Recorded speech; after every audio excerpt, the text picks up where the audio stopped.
Hey, and welcome to another edition of Try Knoxville. Mike Roberts with you on another Wednesday as we get ready for another racing season coming up. As a lot of you have heard already, we've postponed everything at Knoxville Raceway until May 2nd due to the COVID-19. We decided to kind of check around and put our feelers out for Try Knoxville, and I've been wanting to interview Bob Baker anyway. I was going to do it on our sister podcast with KnoxvilleDirtDigest.com, but you know what? Bob came in, and he's what we call an outlaw. He wasn't born and raised here, but he still moved here. And we thought we'd get his story to you real quick and kind of tell you everybody what's going on. But first of all, Bob, again, thanks for taking time out to come to the show. We do appreciate that a lot. Thanks for having us on the show today. It's great to be here.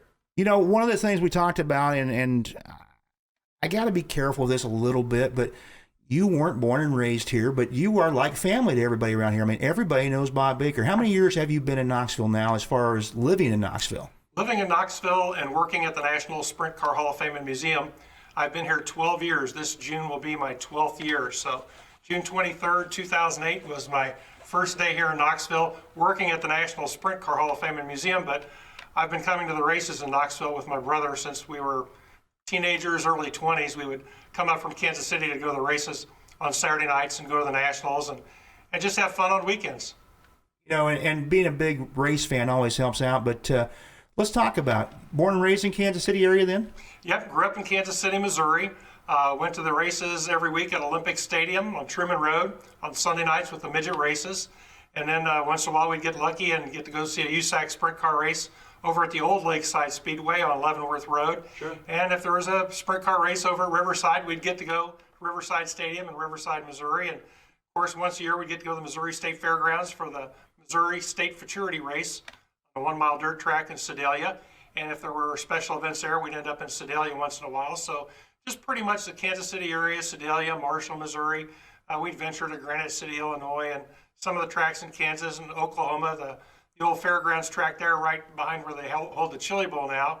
We'd go to the races down there for the super modified races. They had a nice big 5/8 mile dirt track. So it was the same distance from Kansas City to Tulsa Speedway at the fairgrounds as it was from our house in Kansas City to Knoxville Raceway.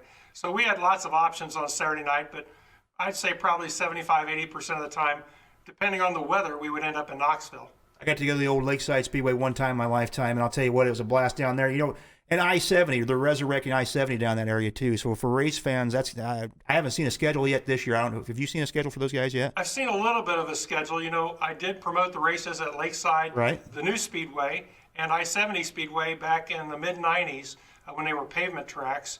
And I know the new track at I-70 is going to be a 3/8 mile track. So it's not the same track as the big high-banked half-mile track that used to be there. They've taken all the asphalt out and all of that is gone. So the new track they're constructing, they're scheduled to open with their first race on Saturday, May 30th.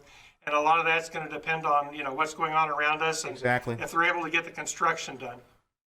You also, I think, promoted Sedalia too, didn't you, at one time? Yep, between 91 and 94, I promoted the races at the half-mile dirt track in Sedalia. Right. And once a year, we'd promote a big event at the end of the year on the 1 mile dirt track in Sedalia. So those were the first 4 years I really got into doing the promotion thing on outdoor races on my own. I'd promoted indoor races, you know, for several years, and that was a lot of fun. And I did get to go to work with Ted Johnson for a few years sure, at the World of Outlaws and learned a lot from working with Ted. So promoting the races on my own after working for Ted was a lot of fun. You know, talking about Ted Johnson, the World of Outlaws, and the difference between when it started and where it is today is a huge difference. But when you were working with Ted, did you do a lot of traveling with the Outlaws then too, or was it a lot of office stuff then? I did more office work than I did traveling. I did get to travel to a lot of the races. I can't complain that I didn't get to go to enough races, but my job was to find sponsors and do the marketing for the series. So I was primarily working through the week on the phone with people and then flying out or driving to meet with people across the country about getting involved with either the series or racetracks or race teams. We helped sponsor a few teams to keep them with the series at the time. So it was pretty much an office job, but it did have a lot of travel involved on weekends to the races. So it was kind of the best of both worlds. And we're talking about Bob Baker, National Sprint Car Hall of Fame Museum. And Bob, you talk about marketing.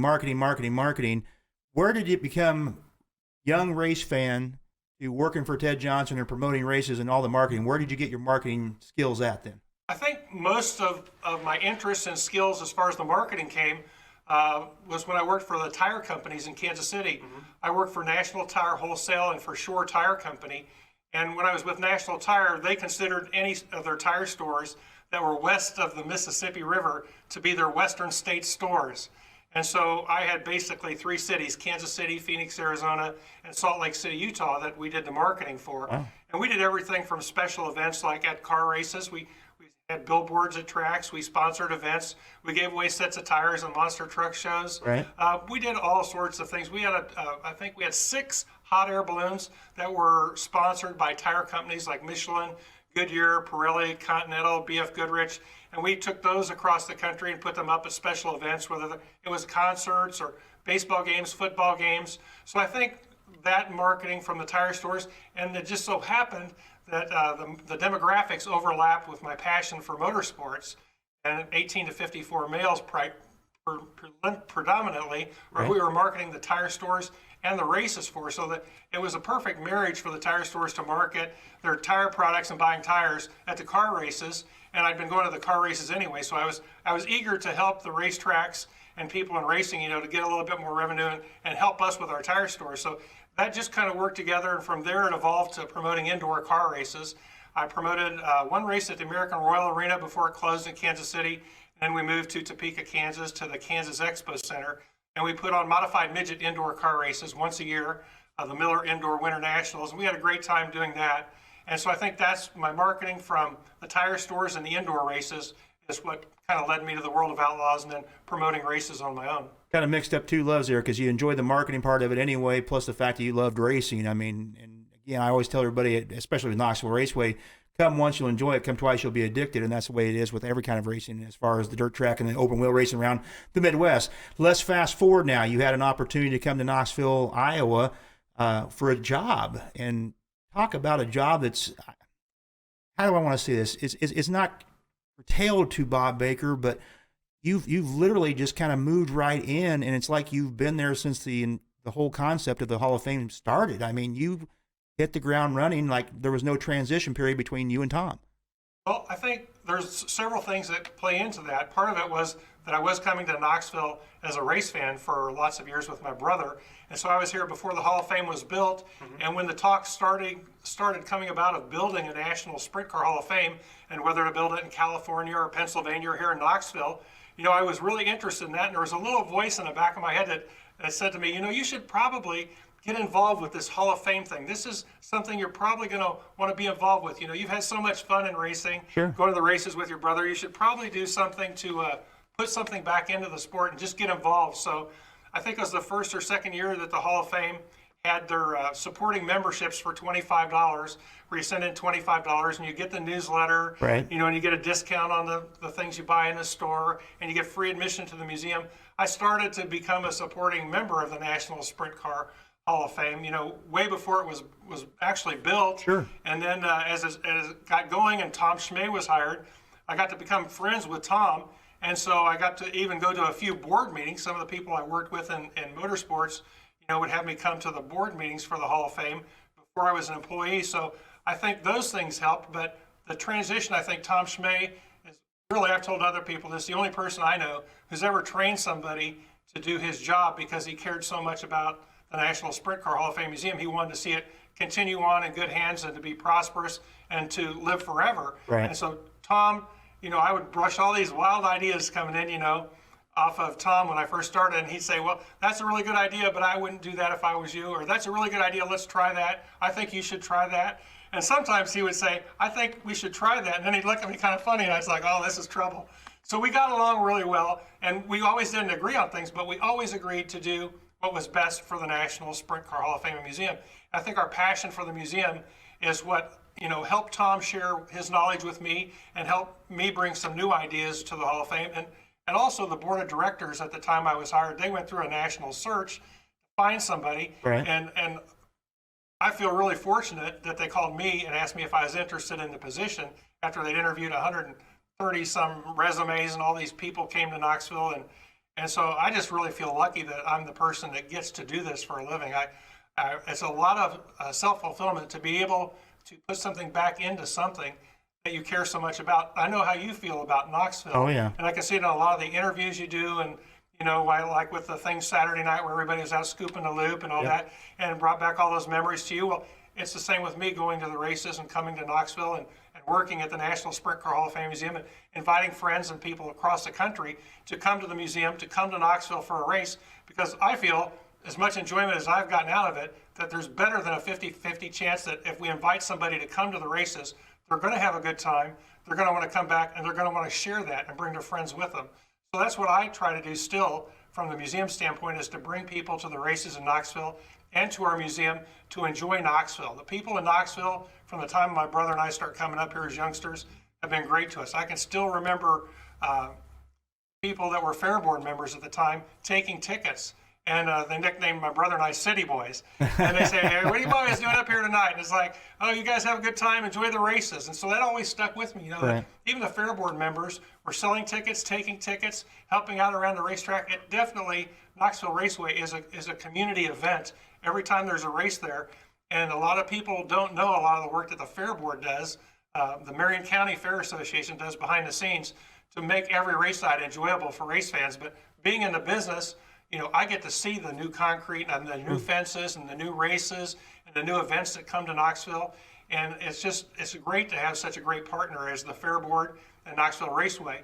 It was a perfect marriage for a great place to build the National Sprint Car Hall of Fame and Museum. I can't imagine our museum in California or Pennsylvania after being in turn 2 since it was thought of to bring it to Knoxville. You talk about Knoxville Raceway and the National Sprint Car Hall of Fame Museum, and that's the tourism side of Knoxville. You've also been inside in the business side of Knoxville as well. You've participated in Chamber of Commerce events. You've provided the second floor of the National Sprint Car Hall of Fame for a lot of economic development planning sessions.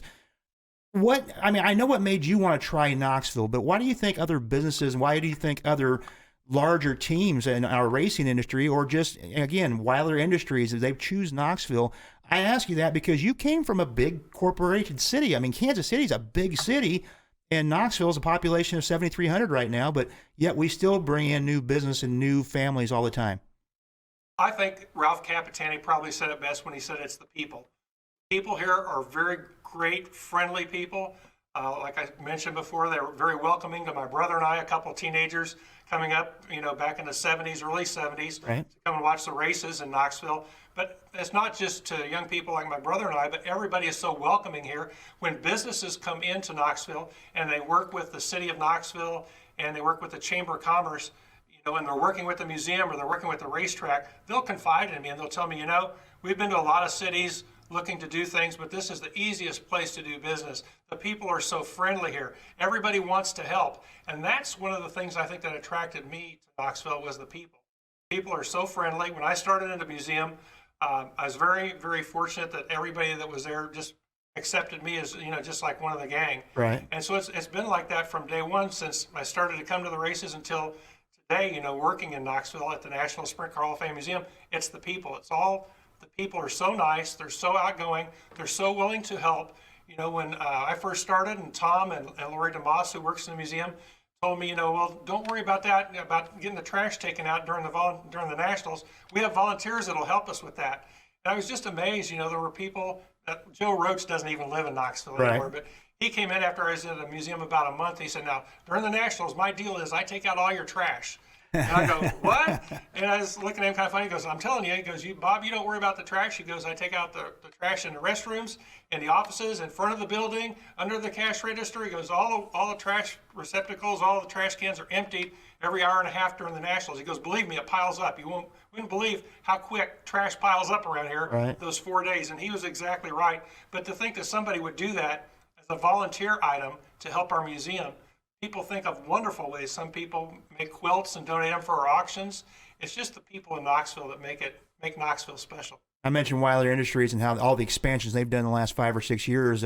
National Sprint Car Hall of Fame Museum did a huge expansion just a couple years back now and built the tower, Brian Clausen Tower. And first of all, what an amazing tower it is. And I don't just say that as a race fan, but I think maybe if I had to look around, probably the tallest building in Knoxville right now. The city told us it was the second tallest building in Knoxville, next to the courthouse down on the square. If you're standing up on the steeple, I'm sure that is. So. The very top of our building, a lot of people don't see it. It's the top of the shaft for the elevator, Right. and the mechanisms for the elevator in there. We had to get a variance from the city, and they were very, very friendly and easy to work with.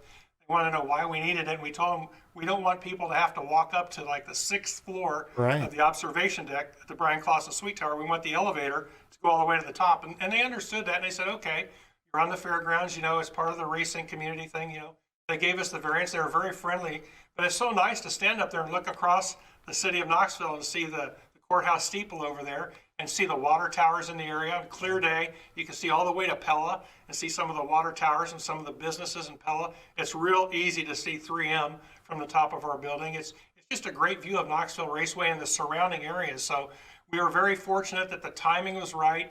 We had great donors, people who supported us. Richard Marshall, and his wife Jennifer supported us with a great donation to get started. But there are hundreds of people who made donations to make the Brian Clausen Suite Tower really come to life and make it happen, so that we could pay for the building and all the materials and the construction to build it. So we're very fortunate for that. We're fortunate to have the new staging building right across from our museum, where the old car wash used to be, that allows us to change the exhibits inside our museum so we can more frequently change the cars and the displays that we have to make more people want to come in and visit us, to keep the museum fresh. And a lot of people don't know about our building on Jackson Street, but we've got an 11,000 square foot building. It's not open to the public, but it's our archive building. A lot of people think of us as the Knoxville Hall of Fame, but really we truly are the National Sprint Car Hall of Fame and Museum. And race fans from all across the country bring us donations, whether it's race car parts, trophies, drivers' uniforms, helmets, racing programs. We have that building about halfway filled up. We've only had it since, I think, about 2015. Right. So it's a wonderful asset to be able to have that, to store everything in a nice climate-controlled atmosphere, whereas the old car wash, as everybody here knows, was an old cinder block building. It was damp even years after there were no cars being washed in here. It's just a damp place, and it was not the best place to store a lot of the history of our sports. We've got a nice place now to store it. Right. We've got everything in archived order. It's all in chronological order, so it's easy for people to come in and do research. And what we found since we acquired that building is people who are writing books, writing stories, writing articles, they'll use that archive building as a research tool to be able to find out the facts and the history of drivers, racetracks, car owners, car builders, different people in the sport to finish their stories. So it's a great asset to have that in Knoxville to attract people, more people to come to Knoxville in addition to our museum. You talk about programs, you get the magazines and newspapers. I mean, you guys have copies of everything there. You talk about the car wash. I talk about it as Chris Crone's next office. And for those that know Chris, he does a lot of the video stuff for Knoxville Raceway since 1993. And he started out at the second floor of the National Sprint Car Hall of Fame Museum in a corner closet, literally. And then when you guys finally finished that, he was moved to the car wash up in what used to be, I believe, an apartment at one time. Yes, that's true. And then he's now out the building you're talking about on Jackson Street, which is actually the old Contel building for those of us who grew up around here and knew that. So it's in that building, like I say, I hadn't been in there for a while. And I went and seen Chris last summer, and I'm like, you guys got this thing half full. What are you going to do next? I mean, I can't believe everything that is donated to the National Sprint Car Hall of Fame Museum, but it's what makes it unique for starters, but easy accessible, I guess is the word I'm looking for, because it doesn't just take a rider to come in and learn. I can come in there right now if I know nothing about racing itself and go in the first floor and see the cars, but also go up to the second floor and see the history of racing with the theater up there and with the inductions. You got, in fact, a ceremony coming up here in about 2 months. All sorts of names, and not just driver names, but recognizable names on a national level that anybody could have watched on TV and seen at one time. You look through our Hall of Fame, and it's the who's who of sprint car racing, and that's really truly what it's supposed to be, from coast to coast, the best of the best. The people who made a lifetime contribution to the sport have been inducted to the sport and have their plaques permanently displayed on our second floor. The nice part for the inductees and for their families is knowing that their plaque, their induction plaque, will be on that second floor, always overlooking the races here at Knoxville Raceway. You'd be surprised the people who come in who are National Sprint Car Hall of Fame inductees, and the first thing they do when they come to the museum, before they get a drink of water, before they go to the bathroom, before they see what's in the museum, they go up to the second floor to see their plaque and to see where it's at. It's still in the same place, or has it been moved a little bit, but they want to see their plaque. That's a big thing for the inductees, to see their plaque. inside the National Sprint Car Hall of Fame up on our second floor in that inductee area. You got the National Sprint Car Hall of Fame and Museum induction coming up at the end of May, I believe, this year. Right, Saturday, May 30th, we have it at Dyer Hudson Hall at 12 o'clock. Have 8 inductees this year. Will be inducted, of course, Dave Argerbright and Pat Sullivan will be our MCs again this year. Right. Tickets are available to the public for only $25 each. We're still planning on having everything as normal on May 30th, and then inviting all of our inductees, the current new inductees, and all of our past inductees to stay with us and watch the Saturday night sprint car races at Knoxville Raceway from our second floor. And truly, that is one of the biggest events for our museum every year, to honor and welcome back all of our National Sprint Car Hall of Fame inductees and their family and friends for the induction banquet and for the races that night. That $25 includes a great meal, too. We need to add that in there, too. That's just not to watch the induction. But the part I like, to be honest with you, nothing wrong with the induction. You guys do a great job. But the Friday night before on the second floor of the National Sprint Car Hall of Fame Museum is like one big liar's bench session. I mean, the stories that fly around there are amazing. You know, it truly is a lot of fun, and you learn a lot from listening to the Hall of Fame inductees. And you line them all up at the front table there, and they all have microphones, and they all talk, and each one of them will say, well, I never knew that. I never knew that you knew Steve Stapp. Well, I never knew that Tony Stewart was your next door neighbor. Well, I never knew that Ralph used to help you when you were a kid. Right. People start to put the pieces together when they hear the stories, and then after it's over, everybody can talk for a little bit. But it's a free event. It's 7 o'clock on Friday night, right before the induction banquet on May 29th. It's a lot of fun, and like you said, a lot of people have told us that that is one of the highlights of the induction banquet weekend, just to hear the old stories and to hear, you know, everybody knows maybe who won the race in a certain year, but they don't know the story behind what happened before the car and the driver got to the racetrack, or what happened after the race was won or before the next race. So it's those behind-the-scenes stories that our inductees share with the public that make that event so special. Getting back on the Try Knoxville side of why we want to keep people coming into town and why we want people not just tourism but to invest in Knoxville. You mentioned two of the biggest, or one of the biggest investors, Richard Marshall, obviously with the Clausen Tower, but another gentleman you have being inducted this year at the National Sprint Car Hall of Fame and Museum induction is Don Lamberti. Don Lamberti, Iowa-wide, nationwide now with Casey's, has been unbelievable supporter of sprint car racing, but he supports the communities in itself too, not just racing itself. I mean, this guy has put his heart and soul in community efforts. Don Lamberti is a one-of-a-kind individual. He is the nicest people I think I've ever met. He's helped me so much since I started. I can never remember, like maybe the first second month I was here, he pulled me off to the side and had a little heart-to-heart talk with me. And Don is such a great guy. He asked me flat out, he goes, Bob, have you ever run or worked in a nonprofit business before? And I said, no, I haven't. He goes, well, let me tell you something, Bob. He goes, I work with lots of nonprofits. I work with lots of churches and museums. He didn't tell me that he helped build a lot of these places. Right. Like he helped build the National Sprint Car Hall of Fame. He didn't tell me that. He said, I'm going to tell you something. He goes, you know, in business, when you worked at Weld Racing, in the wheel business, you try to sell more and more wheels, and the sales go up and your profits go up. And I said, yeah. He goes, it's not like that in a nonprofit. He goes, Bob, he goes, all these nonprofits, they're all money losers. They all lose money. They don't make money. He goes, your job here is to make sure you can keep the doors to this museum open year-round. Keep the doors open. Don't close the museum. Keep it open for people to come in and enjoy everything. Keep the bills paid and just keep things going. That is your job. He goes, if you do that, if you can keep the business open, you will be successful. He goes, but don't plan on seeing increases in all these incremental items and seeing increase in profits. He goes, because there's always more bills here than there are revenue coming in. He goes, so it's purely a donation type business. He goes, you've got a nice, really nice facility here. And he goes, and you need to create the donations through the different events that you do, whether it be the museum store or raffles or auctions or golf tournaments, any way that you can raise money. He goes, that will help keep the doors open, and that's your job. And so I'll never forget that talk with Don Lamberti. But you're right, Don is one of those people who puts more back into the communities that he's involved in, whether it be the Catholic Church, whether it be the National Sprint Car Hall of Fame Museum, whether it be Knoxville Raceway, or the many race teams that he has sponsored through the years, or the leadership that he provided to Casey's, you know, from one store growing to the 2,600 stores it is now.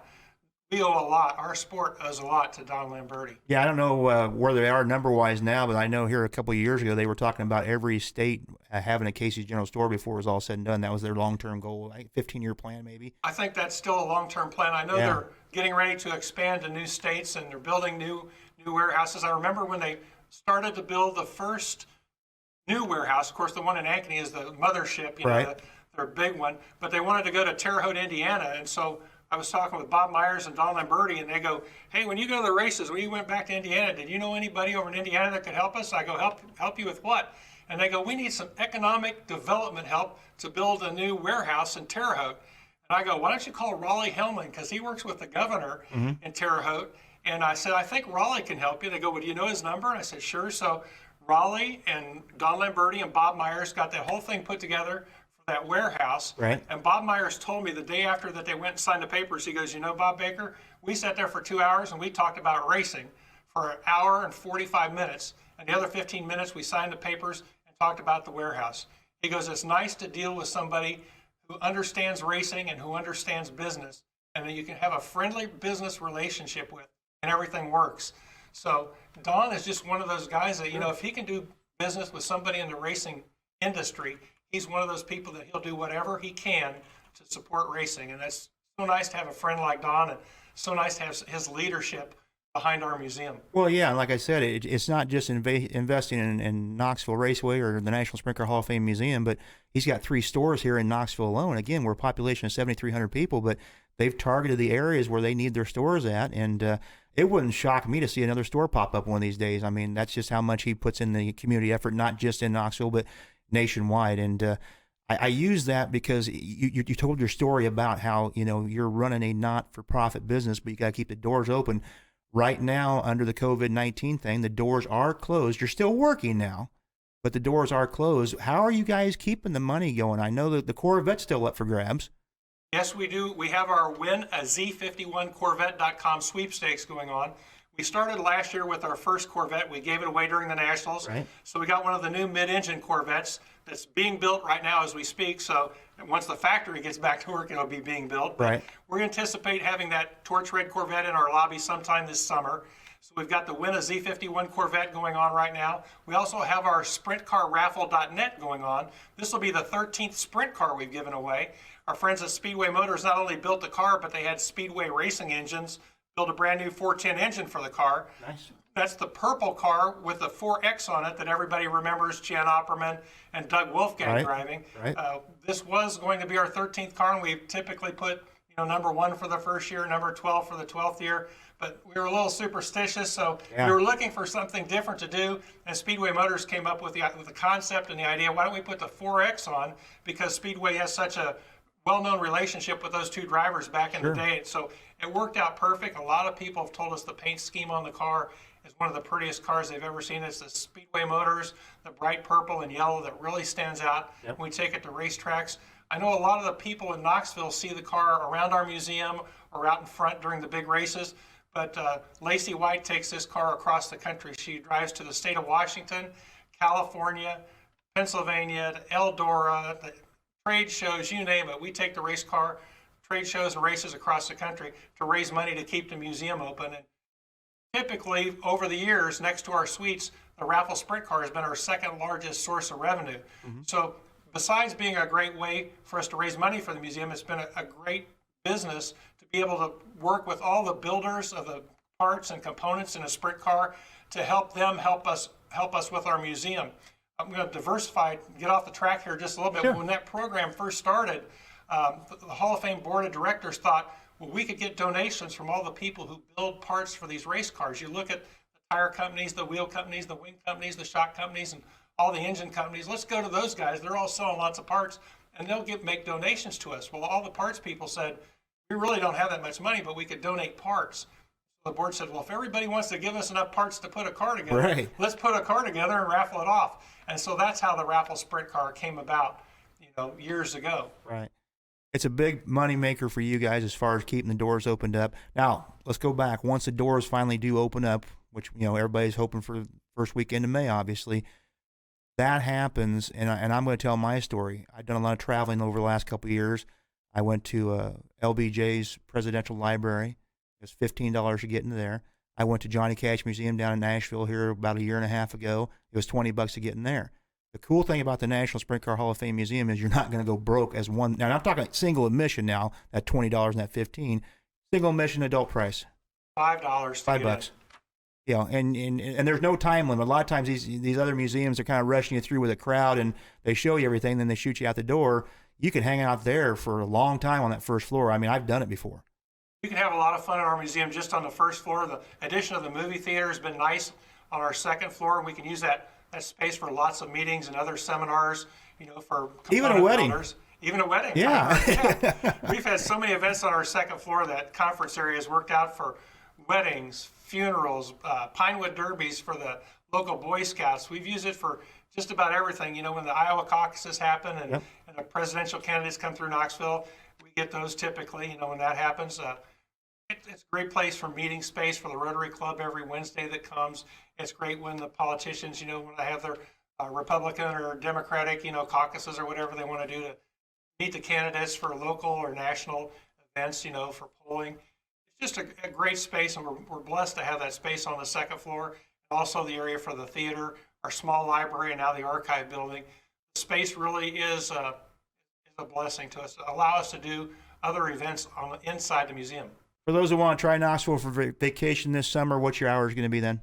During the summer, we're open from 8 in the morning till 6 at night, Monday through Friday.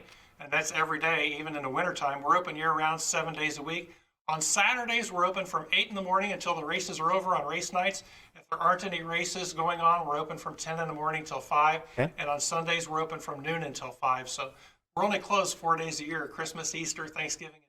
So being open every day, I think that allows us to welcome people in from across the country when they're traveling on vacation on Interstate 80 or Interstate 35. There was a time last summer we had 2 Corvettes in our parking lot. Neither one of the guys were sprint car fans, but they entered to win a Z06 Corvette last year. Right. They'd entered to win it, and they saw that we were just right off of, one was off of Interstate 35, one was off of Interstate 80, one was traveling on vacation, one was traveling on business, and they just decided to stop by to see the Corvette and check out the race cars. So the Corvette program has allowed us to attract some new people to the museum and hopefully to the sport, and get interested in seeing some of the cars and then seeing the racetrack, Knoxville Raceway, up on the second floor. Hopefully they want to come back and bring their friends to a race sometime. For the race fans that are tuning in to try Knoxville this time around, you always have a display each and every year dedicated to somebody. Who's in the front window right now? Right now in our front window, we rotate the front window around several times a year. We got 2 of Sammy Swindell's cars in the front window. We got his blue channel lock car and then a white number 1 car that he raced for years. We got both of Sammy's cars in the front window. Our special salute this year inside the museum, which this will be the last year we'll do a driver salute of this type. Okay. It's our salute to champion Greg Hodnett. We're going to have 8 of Greg's race cars in the museum this year, along with a lot of his memorabilia that his family and friends have chosen for us to put on display and share with race fans across the country. This year, the exhibit opens May 1st, so whenever race season opens or museum opens again, the exhibit will run through October 1st this year. You talk about salute to drivers. You've had Mario Andretti. You've had Tony Stewart. You talk about Sammy's in there right now. Greg Hodnett, of course, I had the privilege of interviewing Greg at the Nationals the month before he lost his life, and a true friend also to the sport as well. And to see all his stuff come in here, I don't know if you paid attention or not last week. Tony Bachhoven got us into a bet on that iRacing thing they did, and if the Pennsylvania Posse won, we had to wear their shirts and vice versa, and we lost by 1 spot. So I have a surprise for the Pennsylvania Posse. I'm going to live up to the bet, even though I wasn't involved in it, but I have a surprise for them. So, Bob, I'll tell you what, you inspire me every time I see you walk down through the pit area, shaking everybody's hand that goes through there. The marketing that you do, not just for the National Sprint Car Hall of Fame Museum, but for the city of Knoxville, I can't thank you enough for everything you do for the town. I know someday you'll retire, but I'm hoping it's like me. You're going to retire when you decide to give up life itself. You're going to be involved in racing the rest of your life, I'm assuming, and we want to see you around here as long as we can. My plan is to stay in Knoxville as long as I can, keep working at the museum as long as I can. I'm not that old. I've got a lot of good years left. Exactly. As long as I can keep running around the racetrack and getting up and down the steps and the grandstands and everything. My health is great. I had a physical about 2 weeks ago. Good. And, they do those scans on your heart and all that stuff. Oh, yeah. They did the scan, it came back 0. And I said, what does that mean? They said, there's no plaque buildup in your arteries. And I said, I don't think the machine was turned on. And I said, I eat hamburgers and pizza all the time. I got to say, I've seen you at lunch. I said, I can't figure that out. I said, I think the machine was turned off. They said, no. There are some people that just have 0 plaque buildup. They said, you're very healthy, extremely healthy for your age. I said, that's good because I'm one of those few people you're going to meet that really enjoys what I get to do every day for a living, and the people that I get to work with. So working in Knoxville and working at the National Sprint Car Hall of Fame Museum, all of our great employees and our volunteers and the people in Knoxville, I know that I'm the luckiest guy around. You know, you mentioned earlier about the good people of the community is what Ralph Capitani said. I got to admit, I have never seen you upset in my lifetime, and I don't want to probably, but I never have seen it. You always got a smile on your face, and you're one of the reasons to try out Knoxville. Bob, thanks for coming in. Thank you for having me on the show, and thank you for everything you do for Knoxville, also Mike Roberts. Bob Baker, National Sprint Car Hall of Fame Museum on Try Knoxville this week. We want to thank everybody for tuning in. We'll see you next time. Be safe.